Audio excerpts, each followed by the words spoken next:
Hello, Internet, and welcome once again to the Always Online Multiplayer Gaming Podcast, brought to you by MMOBomb.com, your home for all things multiplayer related. I'm your host, Mike Byrne, aka magicman, as always. This is episode 515. 515. We're going to talk about upcoming games, what you're still looking forward to, what we're looking forward to, and what maybe fell off of the radar at this point. Not just 2024, but also beyond. Then we're going to give you some comings and goings, new games coming in, old games going out, and we'll wrap it up with a few fun bits. If you're watching on YouTube or on mmobomb.com or listening on Spotify, iTunes, all that fun stuff, thank you so much. Much appreciated. While you're there, give it a like, a subscribe, thumbs up, turn on those notifications, all that good stuff that helps support the channel. And most importantly, put your weekly bombs and question of the week answers down below on YouTube and mmobomb.com. Important part of the show, and it's all about you. Joining me to go over some fun stuff today, Mr. Troy Blackburn. What's up, Noob Fridge? You know, I'm usually one to admit that I don't have a very hard life, but this week has been... Oh, Matthew's camera just got shut off, and now it moved all the cameras there. It looked like his camera fell.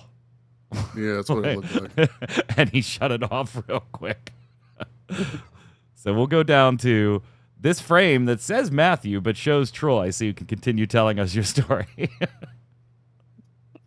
Okay, I'm back. It did fall. Yeah, that's what I thought. So you need to turn it back on now. There it is. Okay, now we'll go back to Troy's frame. Go ahead, Troy. You don't have a hard life at all. No, I don't typically have a hard life, but after this past week, I will have to say, TGIF. Thank God it's Friday, man. I am so over it. Yeah, it's just been a busy week. It's every time it turns around, it's something else coming up, and every time I think I got a little time to do a little something, something else comes up, and somebody else calls and needs help with something, and it's just been a rough week. So, see, TGIF. yeah. You just got to make it easy when somebody asks for help. Say no. No. Next. Also on the line with a camera now this time, but still moving into the new digs, Mr. Matthew Donofrio. What's up, Dino Fries? What's up? I also have had a very stressful week of moving. I just moved, still in the process of unpacking, assembling furniture and stuff, but he's got his mic, but he doesn't have his mic holder, so he's live reporting from the field. And he didn't move his clothes yet. So he just put on a tank top for the show. Let's go. Let's do this. It's hot. It's hot in the new digs. We can see the temperature right behind you. That's true. You can. All right, gang. Let's go ahead and hit that bump and get started with some news.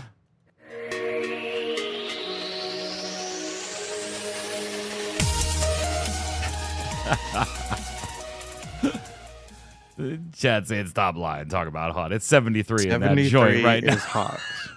It's 73 in there. All right, gang. So before we talk about some upcoming stuff or some games that are coming soon, leaving soon, we've got a couple of those for you as well.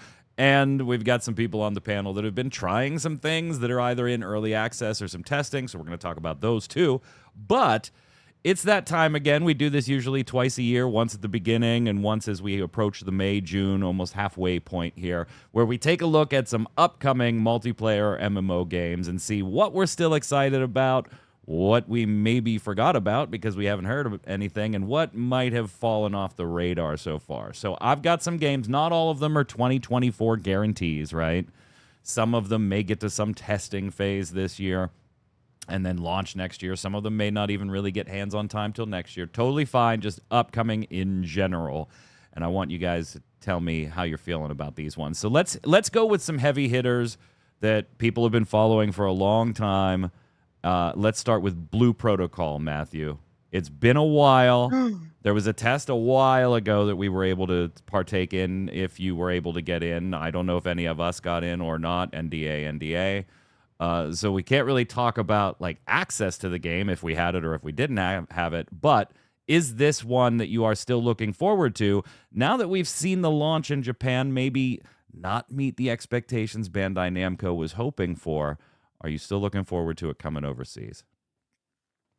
I feel like, I mean, yes. Like I still want it. Like if it came out tomorrow, I'm gonna play it, but I'm no longer like this is like gonna be like my go-to MMO for like a good while, because of how just delay after delay. Like I don't understand why it's been taking this long.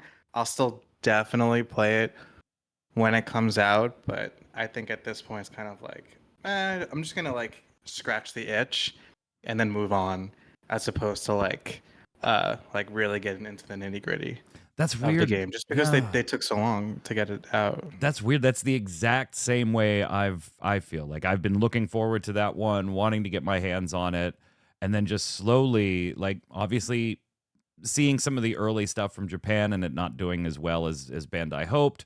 You're Yeah, kind of like, okay, that's not what I expected. Launching in your home region, in the region that you thought it would do the best, and it's not. And then just delay after delay, and then there's so many new titles coming in behind it that it's like it got a little lost in the shuffle. Like I legitimately was putting the list together and almost skipped putting Blue Protocol on it. Like I legitimately it's forgot gotta about it come for a out this year. moment. There's no way it doesn't come out this year. Troy, you've never really been hot on this one, but how you feeling about it now that you're starting to see some things from overseas? Yeah, it's never really been my style. I thought the combat looked interesting, and that was about all that really caught my attention with it. I was thinking about checking it out, but after seeing some of the negative stuff coming out of Japan and stuff with it, I think I'll probably end up just skipping this one altogether. It wasn't my cup of tea to begin with, so it's not necessarily just the bad reviews making me want to skip it. It was sort of an iffy one to begin with, but yeah, Yeah, after seeing and all that, I it's a think bad skip. reviews may be a little unfair. It's not like it's getting review bombed or anything like that, Yeah, but it yeah, is failing to meet Bandai's expectations. That's yeah. for sure. As far as player base, another one along these same lines, Troy, that I know you were a little more interested in. I'd want to see what your view is now, for very similar reasons. Not doing as well in Korea as it was originally hoped to do, and that's Throne and Liberty. Yeah, I'm a little disappointed that that one's not doing as well in Korea. I was definitely more looking forward to this one. I still am a little bit. I think if they make the changes right, that it has the possibility to do better in the West, maybe than in Korea, which is surprising to say, really. But it just depends on the changes that Amazon can talk them into implementing and getting it over here in a state that's not all super grind, all super pay to win. What's in the cash shop, what's the gameplay like. We know they've already disabled the auto bot on the auto grinding bot on it. So still looking forward to Throne and Liberty a little bit. I would have to say that the sort of the Korean version of it not doing as well hasn't really dissuaded my looking forward to it that much. I wasn't overly hyped for it, but I'm still going to check it out when it comes out. Yeah, and right, MMOs when they launch tend to, have maybe a little more capacity than they're going to need long term just to keep queues down and stuff like that. So it's not surprising when you see some type of server merge, Matthew, close to launch or shortly after launch. But this is one that a month after launch, due to party queue size in Korea, 18 servers became 7. So you cut down to less than half of the launch servers that you had a month after launch. That's not all that typical. So again, another one maybe not performing to expectations. Interestingly, both of these are Amazon titles when they come here. That's has nothing really to do with their performance in their home regions. Just an interesting Yeah. note that they're both going to be the same company. What do you think, Matthew? So, Throne and Liberty. so one, I think I said like I was only excited about Throne and Liberty because it like graphically looked cool.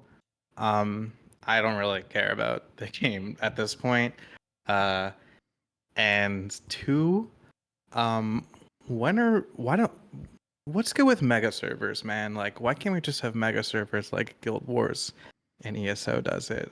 Like, stop the bull crap with the Why can't we have different. nice things? Why can't we have nice things?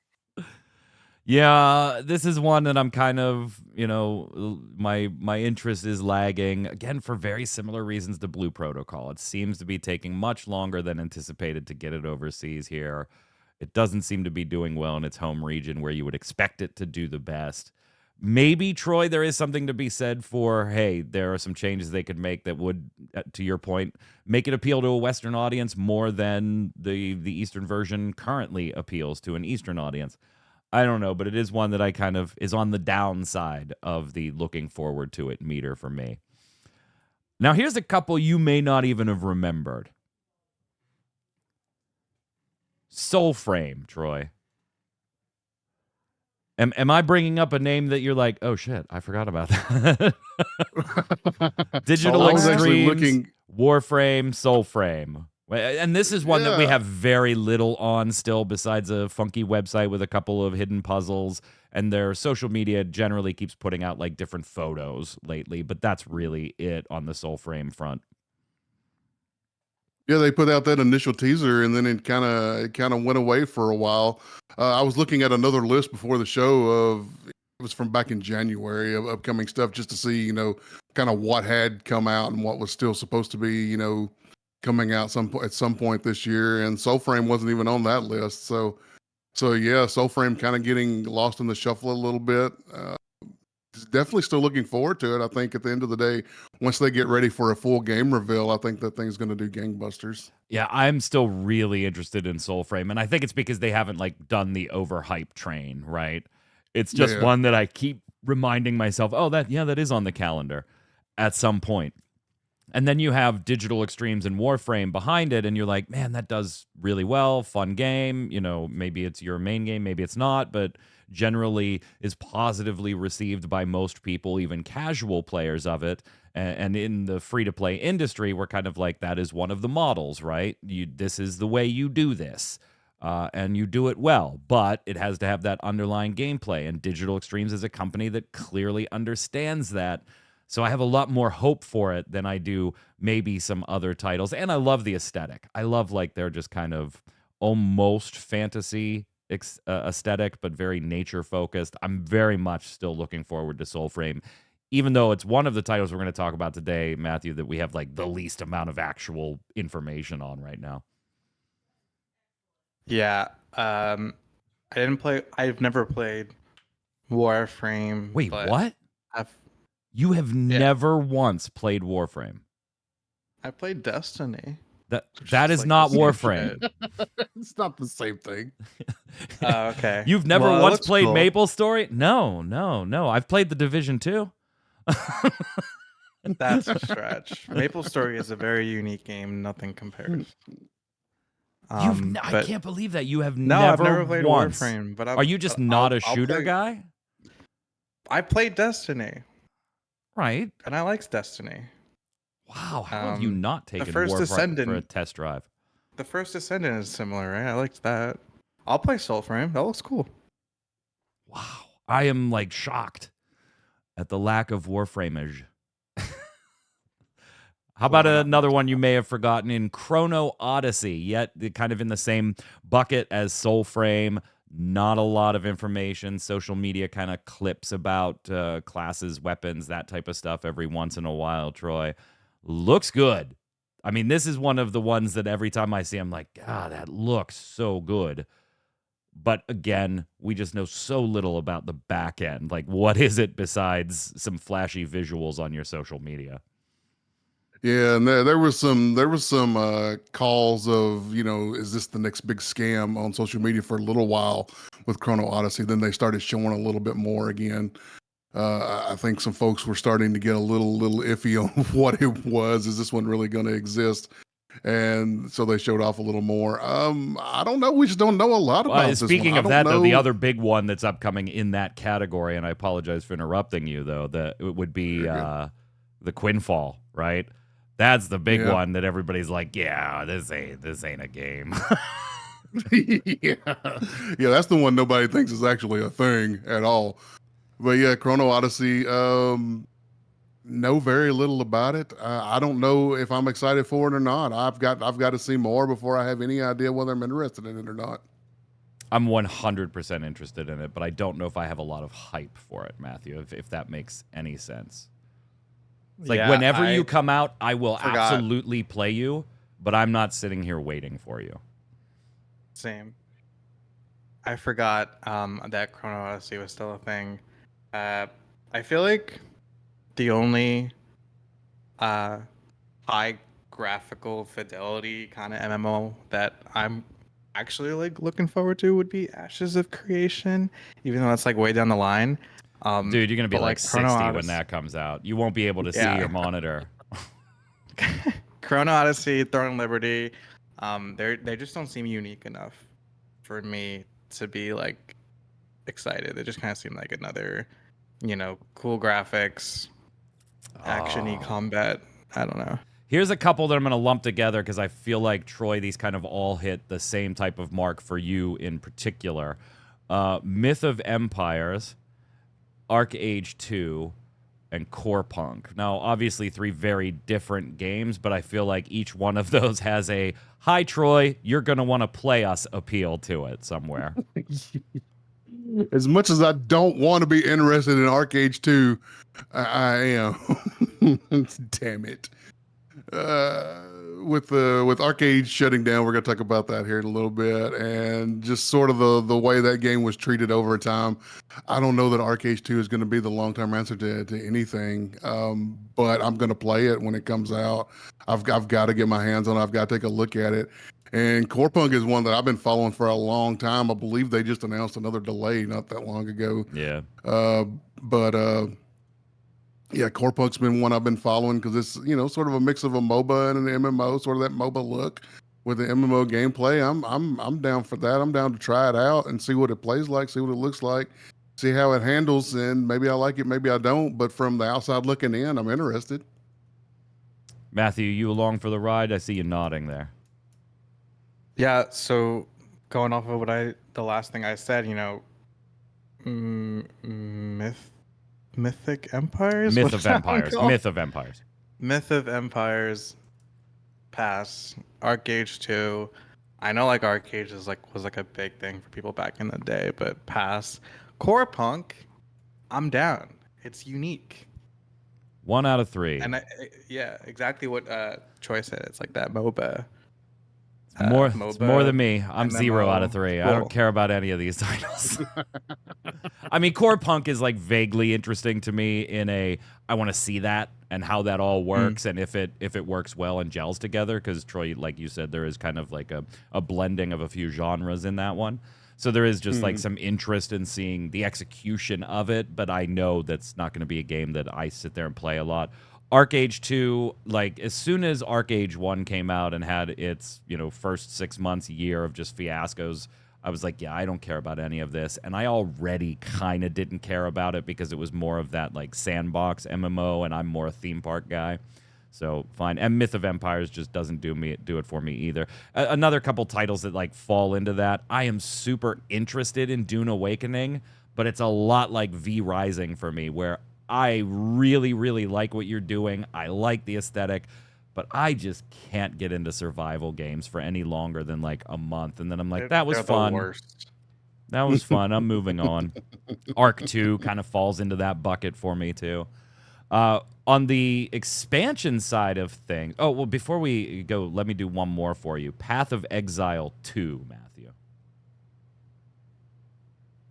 Should be a great game. Should be, should do gangbusters. Should do good business. Not really for me. See, it's free. I mean, yeah, I'm definitely in on Path of Exile. I love ARPGs, and Diablo 4 was just a train wreck for me. So it's like waiting for Path of Exile 2 for me.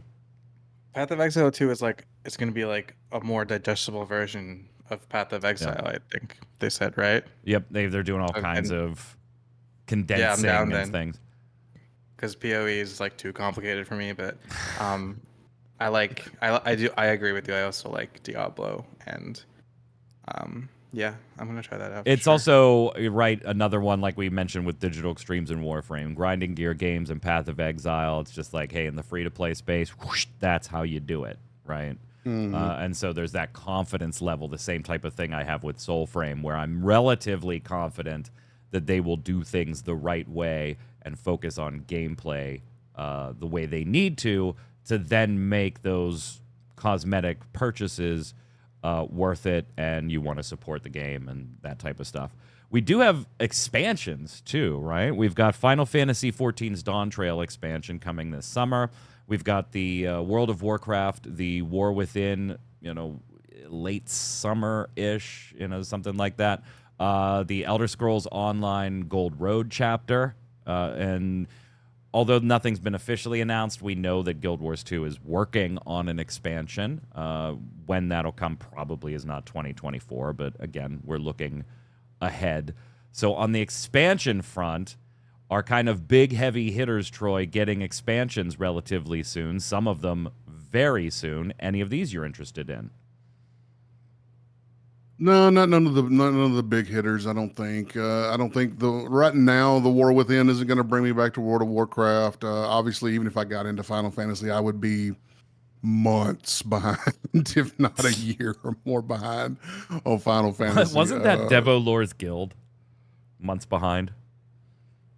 I don't know. I think that was. I think back in the Game Breaker days. I could be remembering.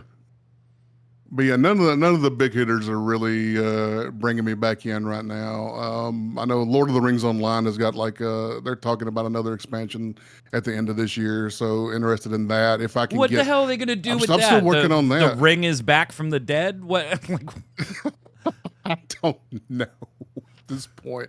I've always been curious. I've always kind of thought to myself with Lord of the Rings Online, what do you do? Once the ring is destroyed, like what do you do with that game? You beat the game. And so far they went on and they went down and Umbar, and now you're taking on the Corsairs of Umbar. They're still a threat. So I really couldn't tell you what the next threat's going to be in Lord of the Rings Online. I have no idea what they're doing. I think they just recently said something about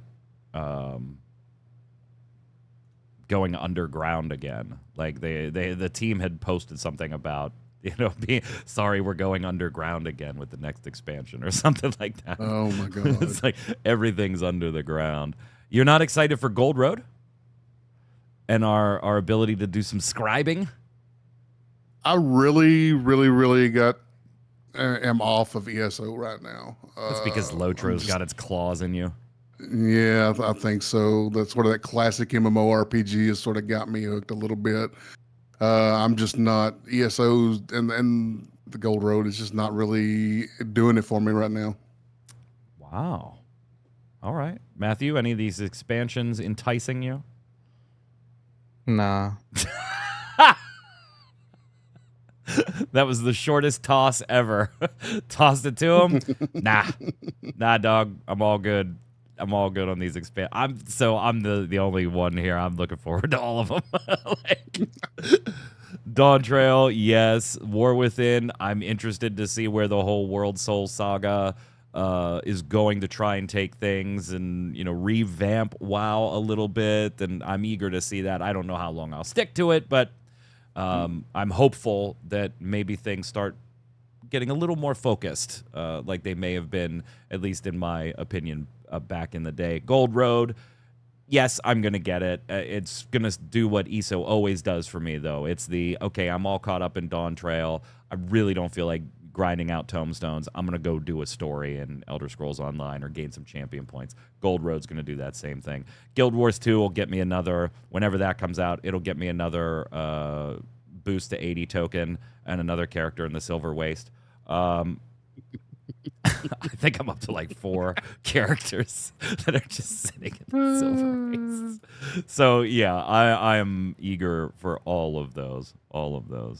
Obviously, we're going to come back to this for the question of the week. We want to know what you are most eager for, whether it's 2024 or beyond, doesn't matter. Give us your opinions when we get down to the question of the week. Let's slide over and do a little talk about some comings and goings. First up, we've got a little bit of news on Arena Breakout. Now, why are we talking about Arena Breakout? It just seems to be like an upcoming shooter, right? And sure, it is. Arena Breakout Infinite, to be specific. But, Troy, they did something pretty smart this past week. As Escape from Tarkov was absolutely determined to just set itself on fire. Yeah, and then Arena Breakout Infinite decides it's going to step in and be like, you know what? We would never scam our players. Game will always be free. All of our content is going to be free, and we're gonna jump in, and everybody who's playing Escape from Tarkov, we're gonna offer you a new home to come to once we're up and running here. Tarkov is selling packs for a new what they're calling a feature now. It's not a DLC, it's a feature, and that's an important distinction because they've already sold a pack for $150 that was supposed to include all future DLC. So the new PvE content is not DLC, it's a feature, so they need to sell you a $250 pack for that. Yeah, and then they kind of dug in on that one, and now they have relented a little bit. So, you know, you will be getting all future DLC for free if you bought the $150 pack dollars, but you would not be getting the new PvE mode. Then they kind of dug in on that a new PvE mode was not DLC. And so now EOD owners will start to get access to the PvE mode that started yesterday. With the rollout happening in waves. So there was some dig in, and there was a second wave of backlash. And then Escape said, okay, fine. Yeah, we'll just give it to you. So if you're looking for something in that vein of Escape from Tarkov, maybe Arena Breakout Infinite. I know there's another Arena Breakout. That one kind of but Arena Breakout Infinite may be worth checking out if you like that type of gameplay. And then Matt, and never forget what Tarkov wanted to do. Yeah, that's the thing, right? It's like we saw what you wanted to do. We say that all the time here when all these companies backtrack on things. We saw what you wanted to do. I remember the Battlefront 2 stuff. We saw what you wanted to do. Yeah, never forget that stuff. Matthew, I'm going to go to you on this. Oh, by the way, there's a closed beta for Arena Breakout Infinite coming up on May 8th. You can go sign up.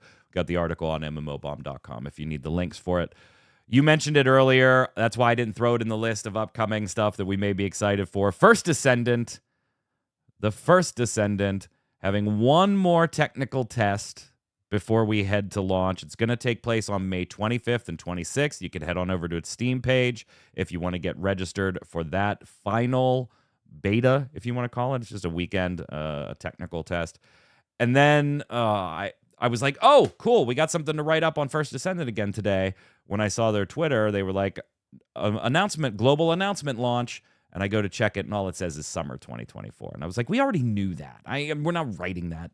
Summer 2024. We still don't have a date, but definitely one that I am watching. Matthew, I know you're all over this one too. And they've added dungeons and other stuff, loadouts based on feedback, a bunch of things. Seems to continue to head in the right direction. Still haven't seen a cash shop yet. Yep. Don't look forward to it.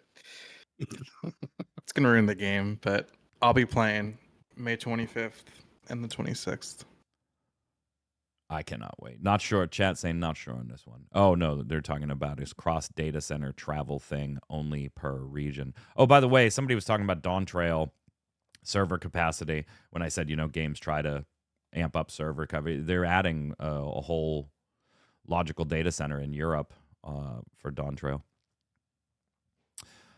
Okay, this one I'm going to defer to both of you guys because I have not gotten a chance to play in this yet. I was obviously doing the show last night, so I couldn't jump in. So, Troy, I'll go to you first. SMITE 2. You can get into an alpha that is currently running. It started yesterday, and it runs until the 5th. So you have like 2 more days from recording here to jump into this. You can try to sign up and get tickets. If you buy the Founders Pack stuff, you get in automatically. Full disclosure, Hi-Rez sent us keys for Founders Packs as press so that we could access the game. As the MOBA king of MMOBomb.com, that's not really an impressive title. Don't be too proud, Troy. It means you're beating up on 3-4 other people that don't really care about MOBAs. Yeah. Whoa. I said 3 or 4. There's 5 of us back there. No, Okay. but you haven't Anything played else than Warframe. MMO. Warframe's not a MOBA. What do what do you think about Smite 2 in what you've played so far? Woo, boy, she's purty. Oh, I I'll bet. tell you that much. She's looking good. She's playing pretty good. Uh, I like some of the changes to some of the gods that I played. I got to play last night like 2 games, so that's all I've played so far. So don't look for too much from me here. But I like some of the changes to some of the things the engine allows them to do with some of the abilities and stuff that the old game engine just didn't allow them to do. Like Amir's wall now does a knock up like you would think it would. It's this giant wall of ice that comes up out of the ground. You would think if you were standing on top of it, you would get shot up into the air. Now you do. The ability to not accidentally run over buffs once you take a buff out of the jungle, to push a button to be able to pick up the buff so you can choose who's actually getting your buff. Just little things like that the engine's allowing for that they couldn't do with the old engine is just it makes you realize just how limited the old engine was. You kind of got used to original Smite and what it was. You didn't really think a lot about some of that kind of stuff, but because that's just the way the game played, right? And then you start seeing stuff that they can do in the new engine. You're like, man, like they were really limited, which explained, obviously they were very limited because they're willing to go through the expense of upgrading to, the new game engine, which they can't just port over because they're on UE3 currently, moving to UE5. So, they can't just port anything. They're having to rebuild it from the ground up. So that tells you right there just how limited they were on the old engine and how far their development ability had come to where they knew they could do stuff beyond what that game engine would let them do. And now that they're in UE5, man, some of their creativity is really showing in some of these god builds and character abilities. And we actually have bushes now that you can hide in lanes and things like that. And some of the objectives on the maps have changed because of the abilities of the new engine. So I've enjoyed the 2 games that I've played. Definitely diving in more this weekend, checking out more of the gods and getting more familiar with the Conquest map. That's all you can play right now is Conquest. So it's just all about getting familiar with that right now. Matthew, also in the alpha, what are you thinking? Early thoughts? So I only play real MOBAs like Pokemon Unite.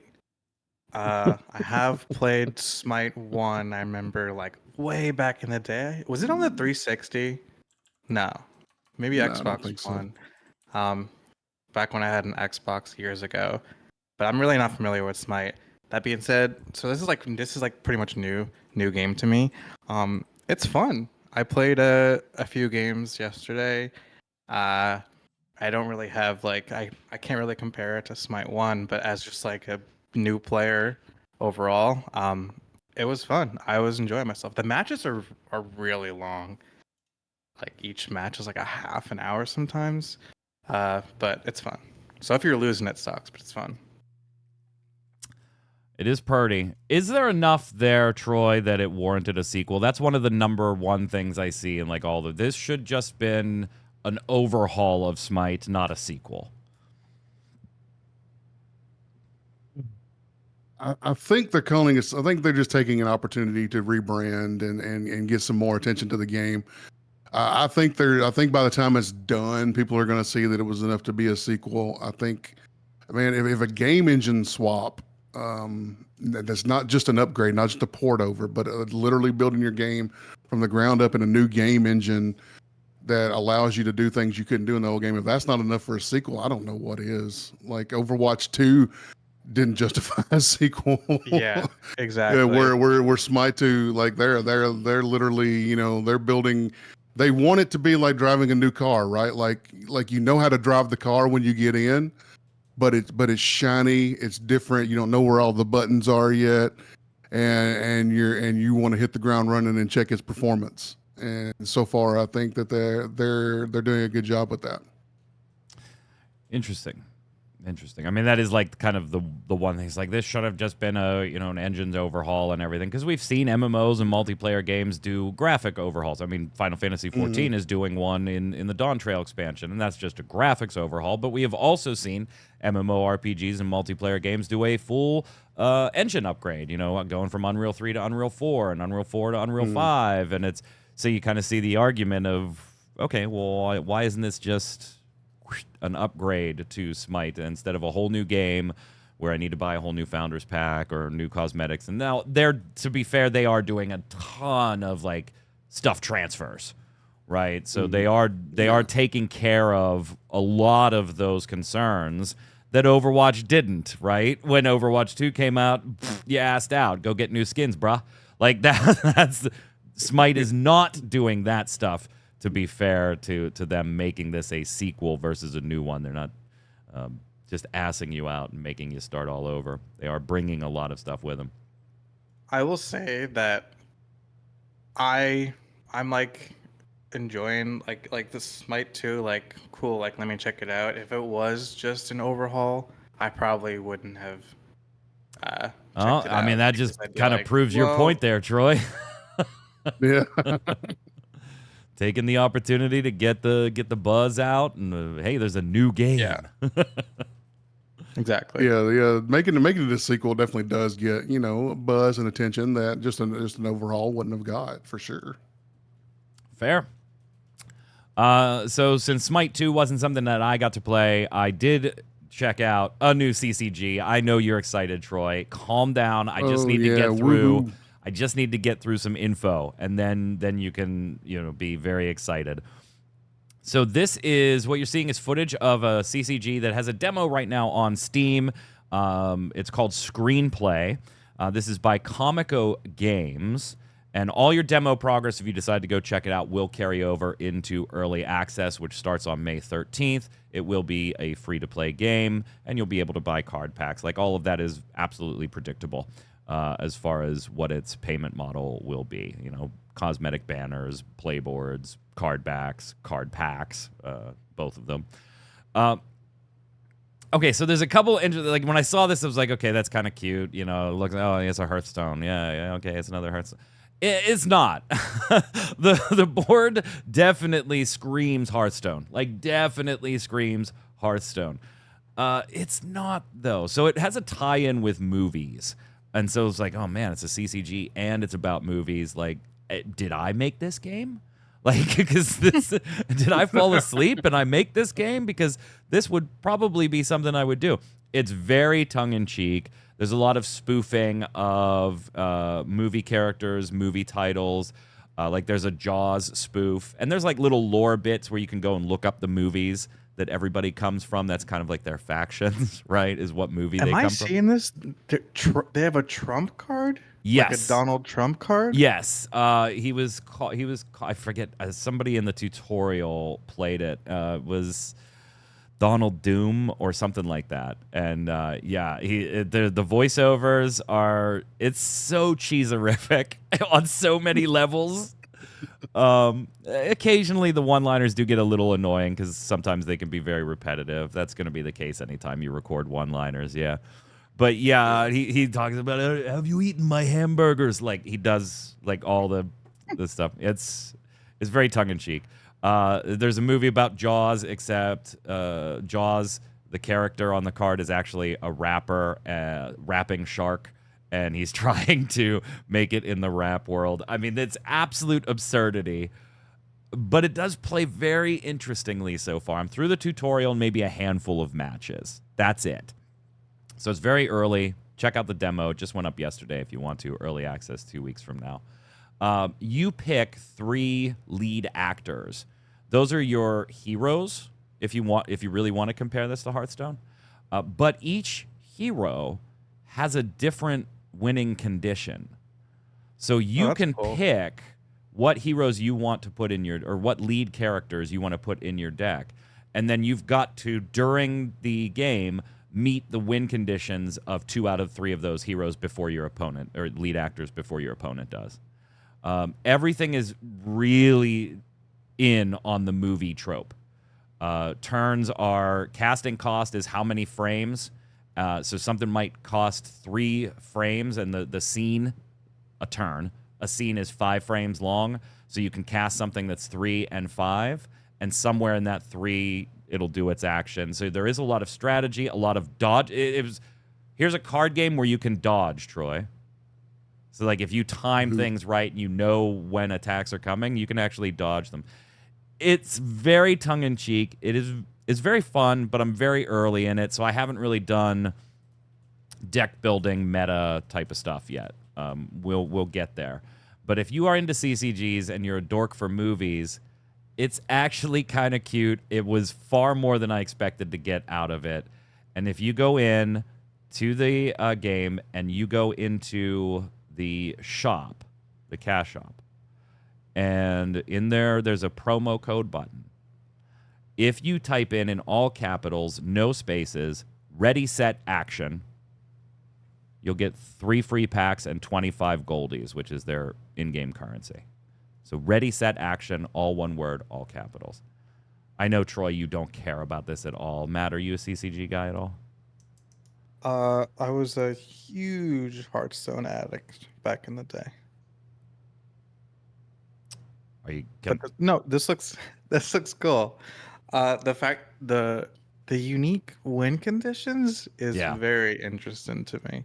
I'm not really, I don't like if you say a CCG based on movies, I'm like, I could care less. But the graphics look nice, the animations look nice. I like the unique win condition. I would check this out. Yeah, and you can pick and match those lead characters any way you want. You can say, okay, this one I'm going to build a deck that's like it gets a bunch of scrubs out real quick, and I'm going to put one of these 3 lead actors in because this lead actor's win con is just he gets a point every time you cast characters, and when he gets 7 points, you've fulfilled his win con. And so that's going to be one of my lead actors. And then maybe this one I'm going to go with being attack-based because I got a little bunch of guys out and I'm getting them out quickly. I don't care if I win in combat or lose in combat. I just got to attack with each of these 6 times for this particular leader. And now, boom, I've met 2 out of my 3 win cons before my opponent ever really got started. It is very creative. I'm enjoying it so far. Go check out the demo if you like CCGs. Expect some tongue-in-cheek groaning humor. It's there in spades. It's there in spades. We've got 2 games going. That was a bunch of games coming. Now we've got 2 games going. Genfanad, the kind of MMO that turned into an MMORPG/TCG, again, this one was like very meant to make fun of the MMORPG genre initially, capitalizing on tropes and things like that. It was a very interesting project. Unfortunately, it's going to be closing. They've stopped production of Genfanad, thanked all the players. They tried to morph it into a title that they would be happier with. The feedback we've gotten on this change has been clear that we would not be able to launch a game to the standards that we would like. We'll be closing down our Patreon and Steam page as of this message. That message was posted on April 24th. And we'll be closing down the beta servers on April 30th. So it is officially gone, Troy. Kind of sad to see. I mean, it's not surprising because this was a very niche thing to begin with, and then its kind of transformation made it even more niche, if that was possible. So I can't say I'm surprised, but it is sad to see because it looked like a fun project by a team of people that were having some fun making what they wanted to make. Yeah, having some fun making what they make and making something a little different out there for people to get into. It is gone. ArcheAge is closing. To be specific, the Western version of ArcheAge in North America and Europe is closing. You'll be forgiven if you didn't see this on X or Twitter or whatever, because remember, ArcheAge shut down its Twitter account about a year ago. So now the game is set to close on June 27th here in North America and Europe. They didn't say why, but we can guess, right? All they say is that it was an exceptional circumstance. And they are refunding purchases. Playing our game. Yeah, they are offering refunds if you bought anything in the last 14 days prior to the announcement. But yeah, ArcheAge, gone. Screenplay looks fun right when I was thinking I'm done with CCG games. Right? Well, I mean, if you were done with CCG games, you're going to need a new Twitch handle, bruh. If CCG Maniac is going to be done with CCG games, CCG Maniac is going to have to spin up a new Twitch handle real quick.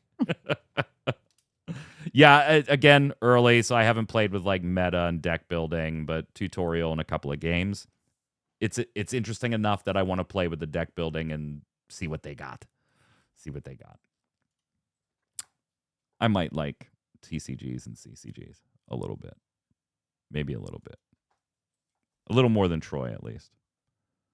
Yeah, definitely more than Troy. Okay, a few just news bits here. Give me your quick take on this, Troy. No BlizzCon this year. And that is despite the fact that this is Warcraft, as an IP's 30th anniversary year, and World of Warcraft's 20th anniversary year. No BlizzCon.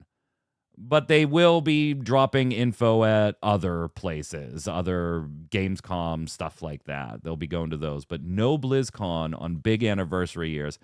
When I first saw it, I was like, well, I mean, I understand, right? They don't have really anything to announce, right? War Within is coming shortly. Diablo 4 is already doing its thing. You know, they don't have a big splashy announcement or some big things coming. But then I was like, it is the 30th and 20th anniversaries of these things.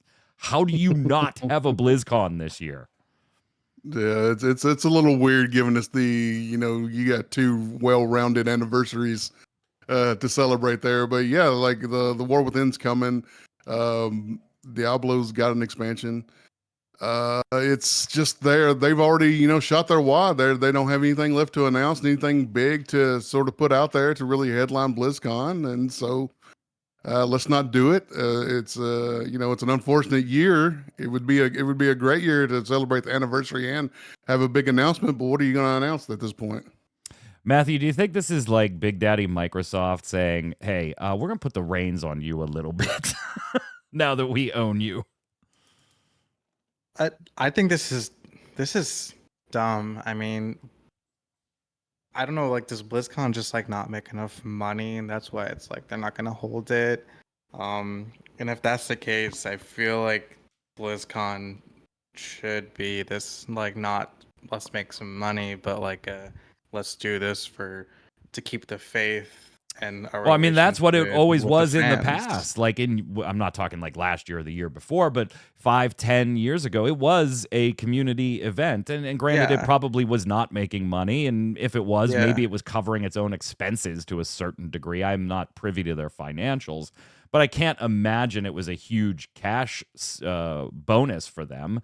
At best, I think it covered its expenses. This is a bad look for them. I think it is too. Especially after just getting acquired. Yeah, oh, you know, you're right, Tikal. This is not the first BlizzCon skip, and it's not even the first non-COVID related BlizzCon skip. They have certainly done this before, but those other years weren't the 30th anniversary of your biggest IP and the 20th anniversary of your biggest money-making product ever. Baron is a good point that Microsoft may want to make their own event and have like a BlizzCon like subsection of that. Could see that happening. Maybe. Here's an interesting survey that came out. 70% of game developers aren't so sure about the sustainability of live service games, Troy. Wow. What? No We way. did a whole episode about live services games and which were good and which weren't. I think I was there for that. Is anybody surprised by this? No, it's just it's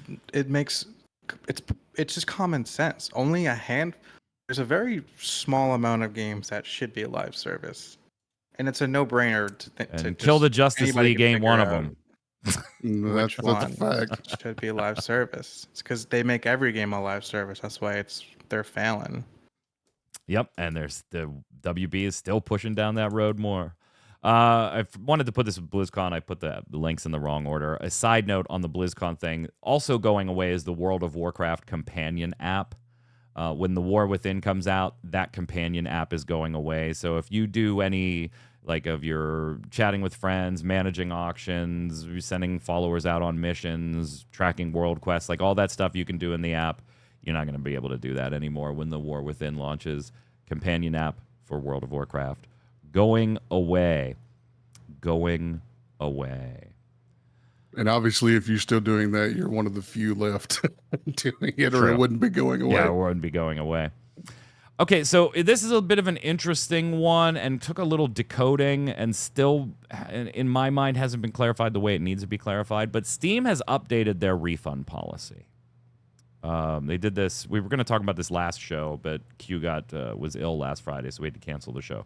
Apologies. Your 2-hour clock now includes advanced access playtime. Now, advanced access, according to Steam, there's a new little label that you'll see on things. Advanced access is different than early access. Okay? So if you buy, let's say, you pre-order a deluxe edition of Game A, and by pre-ordering that product, Troy, you get to jump into the game 3 days ahead of the actual launch date. You have like a head start. That is advanced access. Prior to this policy change, those 3 days did not count. On actual launch day, your 2-hour refund clock started going, and then you could refund it if you want. As I'm sure you can imagine, yeah, this probably led to some abuse, right? Go ahead and buy that $60, $80 digital thing, beat it in the 3 days of advanced access, be done with it, and go ahead and refund it. So this does kind of close that little loophole and not allow you to do that anymore. But that is advanced access. That time counts. What's weird is some people reported this as early access, which would have been very, very different. Yeah, that's a whole other animal. Since early access, I mean, we've seen games in early access for years. For years. So their initial announcement just said, today we've updated a portion of our refund policy regarding pre-purchase titles. This change covers titles that are in pre-purchase and offer advanced access.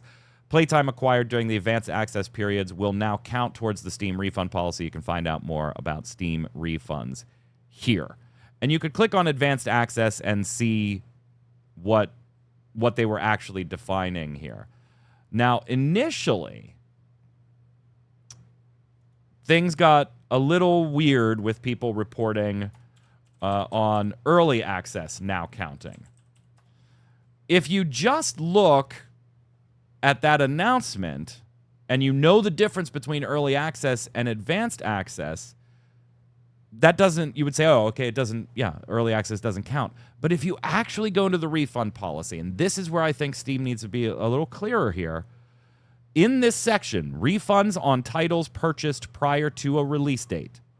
When you purchase a title on Steam prior to the release date, the 2-hour playtime limit for refunds will apply, except for beta testing, but the 14-day period for refunds will not start until the release date. For example, if you purchase a game that is in early access or advanced access, any playtime will count against the 2-hour refund limit. If you pre-purchase a title which is not playable prior to the release date, you can request a refund at any time prior to the release date of that title, and the standard 14-day/2-hour refund policy will apply starting on that game's release date. So it's very weird. The announcement specifically pointed out advanced access, which was a new label, but the policy update itself in the refund policy does say early access. Is it just an oversight? I don't know. I really think they need to clarify that, because you could buy an early... Wayfinder is still technically in early access, and you had to pay to get into it. Oh, jeez. Right? I honestly think, like, the advanced access closing that loop, I totally get it, Troy. I totally get it. People taking advantage of... And Suicide Squad probably had a big part to play in this. Yeah, probably so. But the early access thing does concern me, because if that's the case, and it's not an oversight and early access does count, I honestly think that really hurts devs, particularly smaller devs, where consumers are just going to be less likely to give them a little funding to check out their game in early access, knowing if I play that in early access over 2 hours, I can't refund it. And there's not all the launch features. Like, I'm just going to wait until launch, you know? I'll wait for all the features to be there. I don't know. I think it definitely needs clarified a bit. Yeah, definitely need some clarification. I wish early access would just go away. I understand that some games actually need it, but there are too many that take advantage of it and operate for years under the flag of early access, and it's BS for some of those games. What is this? Oh yeah, we won't be covering that. Sorry, I got an email about a crypto-fueled MMO. Like, nope.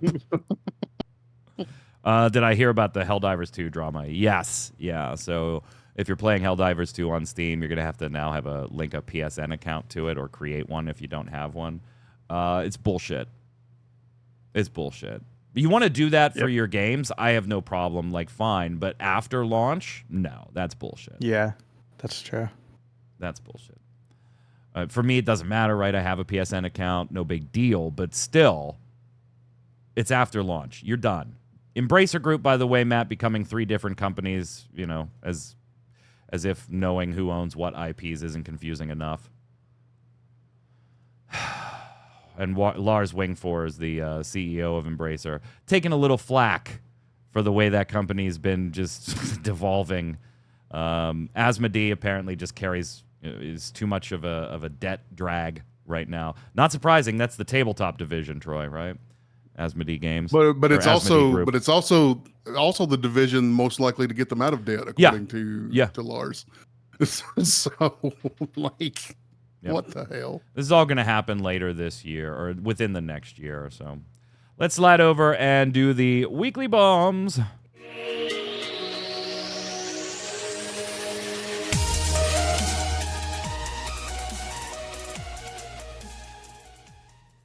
Weekly bomb time. Double bomb for something good, A bomb for something bad in the world of gaming or life in general. What do you got for us, Matt? I'm going to give a half the bomb to SMITE 2. And sounds like a cautious da bomb. And a half A bomb to World of Warcraft Season of Discovery, because I canceled my subscription because I got bored, but I'll probably renew it for next phase. What do you got, Troy? I'll give a full bomb to SMITE 2. I think they've done a great job with the game and creating it in the new game engine, and it still feels like SMITE, but it's got a new shiny coat of paint, and it's a little more than that. You can tell the systems in the back end are more than that. So double bomb to SMITE 2. Yeah, I'm going to give a dub-bomb to the first Descendant adding instance dungeons. Big fan, big fan, big fan. And I also have to throw in a late dub-bomb to screenplay. Very, very early. Nice. But enjoyable so far. We'll see how the deck building stuff goes. That's where the meat, is. Mm-hmm. So we'll see where it goes. From viewers here in chat, Ninja Panda's saying, "Da bomb as today is my birthday. Let's go. Happy birthday, Ninja Panda." Yo, happy birthday. Happy birthday. From YouTube or on mmobomb.com, remember, put your comments down below so that we can bring them to next week's show. Terminus Tatara says, "Da bomb, my birthday. By the time you're releasing your next episode, it'll already be over, though." And that was doubly so because last Friday's show got canceled. A-Bomb, I originally invited 4 friends. Yes, I know. Not a lot. Aww. And only 1 is coming. So that's sad enough. Well, you should have invited us. Then you would have had 7 invited and only 1 coming. Go ahead, Troy. To call $23.99. Da bomb to YouTuber Never Knows Best for his video calling out and basically clowning the idiots losing their minds over Sweet Baby Inc. being involved in helping to make games a bit more inclusive. Not only did it lampoon the notion that SBI has this Sauron-level dark power that has the entire gaming industry in its grasp, it also puts lots of morons on Front Street by having clips from their channels playing during parts of the video.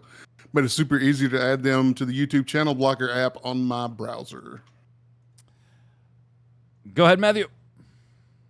Takachan569 said, WoW is doing just fine after the whole Shadowlands fallen flat. And this next expansion is looking even better, even if you guys may not think so. And as someone who quit after Kata and only came back for DF, it's holding me again. Thank you, Taka-chan. Tell these people, because I'm with you. I think the War Within can do some good stuff here.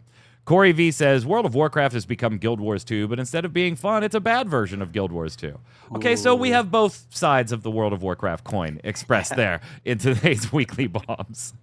The question of the week last week was, what games do you always constantly think, damn, I really need to play that every time you see it, but for some reason you never actually make it to playing it? Terminus Tataris chiming in here too. Question of the week. I have a Steam backlog of over 400 games. I cannot tell you which game is the game I'm thinking of playing, but don't, because I just can't decide which one it would be. So it's all of them. All of them. Go ahead, Troy. Alan Moo. I keep meaning to play Cyberpunk, but haven't yet. I purchased it on Steam sale over a year ago. Welcome to everybody else in the world. Others on that list include Kingdom Come, Deliverance, Satisfactory, and Red Dead 2. What am I doing with my life? You know, I totally didn't even think about Cyberpunk until I was putting the show notes together and I saw Alan's comment. I bought Cyberpunk when it released, original release. Played it for like 2 or 3 hours, so I could not get a refund when it was just an absolute cluster. And it is absolutely one I keep meaning to go back to now because I hear nothing but good things about it. And they fixed all that shit back then, and it is. I'm with you, Alan. 100%. It is one that I just never make it actually back to. Go ahead, Matthew. Finish it up. Takal2399 said, "What games do I look and go, damn, I need to play that? About 265 of my 297 games on Steam." Oh, you meant specifically? Well, Skyrim and the FPS Fallouts come to mind. I hover over that uninstall button, but it never clicks. It never gets clicked. BDO, on the other hand, often gets clicked, and then about 10% of the download in, I go, I don't wanna, and the download gets canceled. By the way, Been there, done just that. in case you guys didn't know, you can go to your Steam accounts and look at how much you spent overall. I don't know if you guys knew that. Cash dollars. Yeah. Just Question in of the case week you this week. Question of the week this week. Let's go back. What's on the horizon, whether it's this year or maybe next year, whatever, that you're looking forward to? Are you still following Blue Protocol or Throne and Liberty? Is there a smaller game that you're really looking forward to, multiplayer or not, that we didn't mention on the show? Let us know below what you're really looking forward to, and we'll bring it to next week's show. Until then, Matthew, where can everybody find you, my friend? Everywhere at Dino Fries. Troy. Everywhere I am is at Noob Fridge.